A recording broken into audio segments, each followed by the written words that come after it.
korupsi sebenarnya. Awal mula dari korupsi sebenarnya karena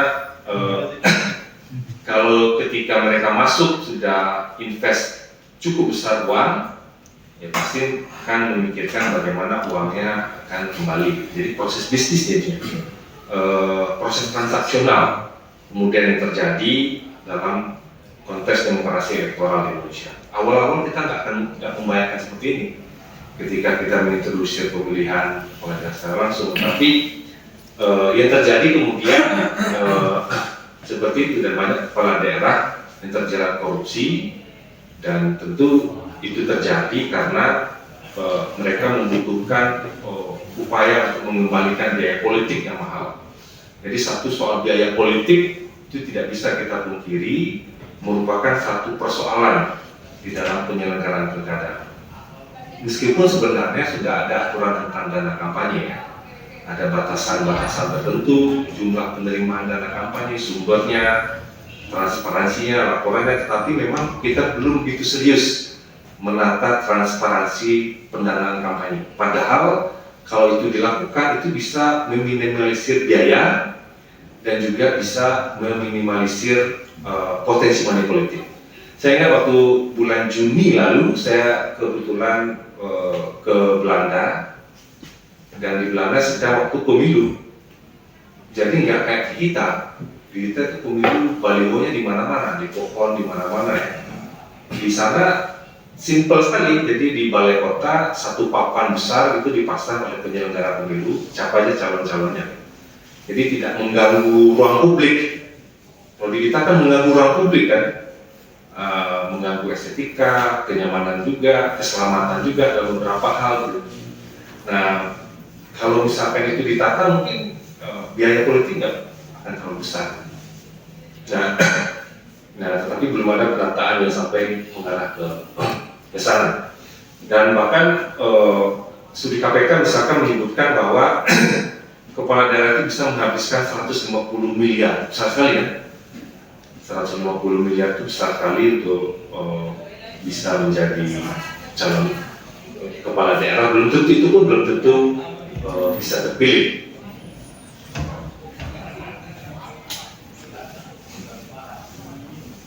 Nah, ketika kita sosialisasi ke masyarakat, kita sampaikan juga tentang nilai. Misalkan kita coba simulasi misalkan ya, kalau orang mau menerima 500.000 misalkan, itu sama halnya dengan dia dibayar 250 rupiah per hari. Rela nggak kira-kira dibayar 250 rupiah per hari karena harus memberikan suara untuk orang yang memberikan uang 500.000 rupiah misalkan. Belum lagi kita melihat ada banyak ya, ada juga buku yang ditulis oleh Wan Karenska sama Edward Aspinall ya, judulnya Demokrasi for Sale. Demokrasi for Sale untuk melihat proses pilkada dan pemilu Indonesia sangat dominan dipengaruhi oleh politik uang. Dan banyak dampak-dampak negatif yang terjadi karena itu. Nah, meskipun di dalam undang-undang pilkada, pemilu juga, pilkada juga, ada ketentuan tentang larangan money politik, larangan politik uang, bahwa pasal 73 ya, bahwa siapa yang memberikan ataupun menjanjikan ya, memberikan barang ataupun materi lainnya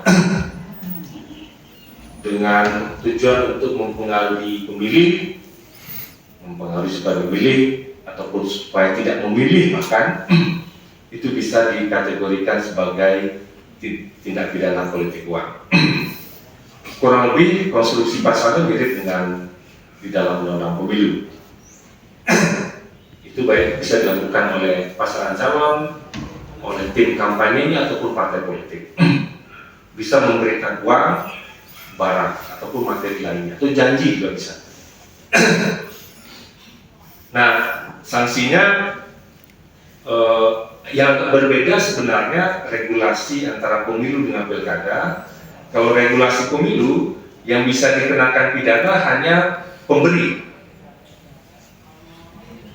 yang bisa dipidana, baik pasangan calon maupun tim sukses ataupun relawan, misalkan lewat relawan, mereka yang bisa dipidana karena melakukan politik uang. Di dalam undang-undang pilkada, selain pemberi, penerima juga bisa dipidana. Jadi kami ketika sosialisasi ke masyarakat, selalu kami kampanyekan juga ini. Bedanya kalau sekarang ini dalam pilkada, pemberi dan penerima sama-sama bisa dipidana. Itu regulasinya. Nah, tetapi memang kita agak sulit menemukan contoh kasusnya. Pernah ada di Jakarta Selatan, pernah ada, tapi nggak begitu masif. Tapi kalau misalkan nanti ada contoh kasus dan bisa dikampanyekan ke masyarakat, saya yakin mungkin masyarakat akan berpengaruh. Karena bagi masyarakat, menerima itu bukan dosa ya, gitu kan?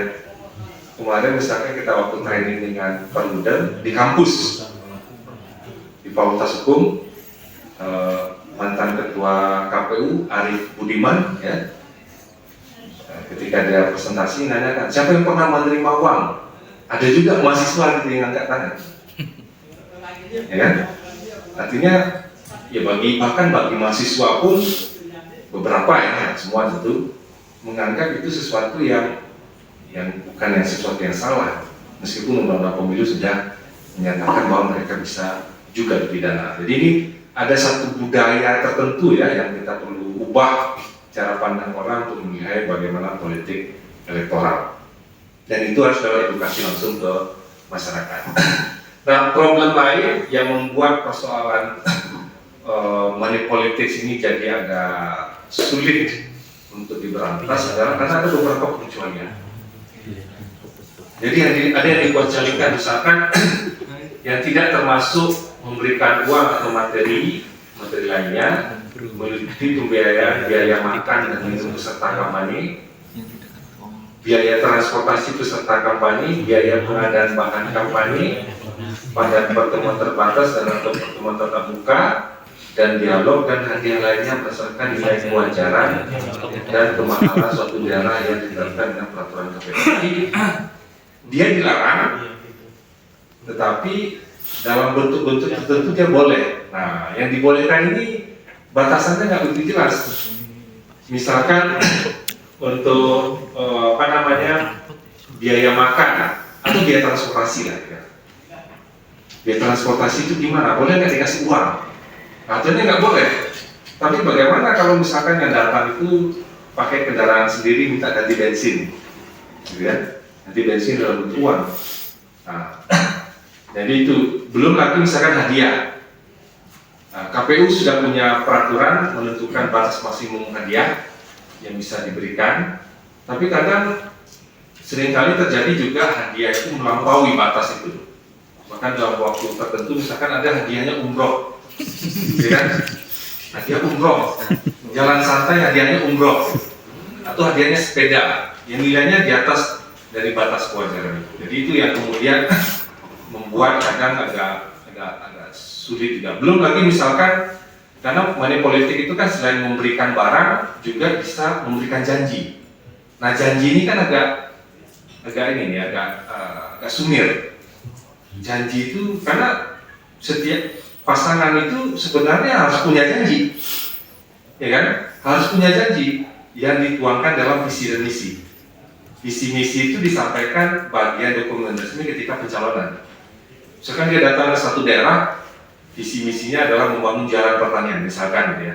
Datang ke satu daerah dan dia bilang situ, kalau nanti kami terpilih, kami akan bangun jalan pertanian di sini. Itu termasuk money politik atau tidak?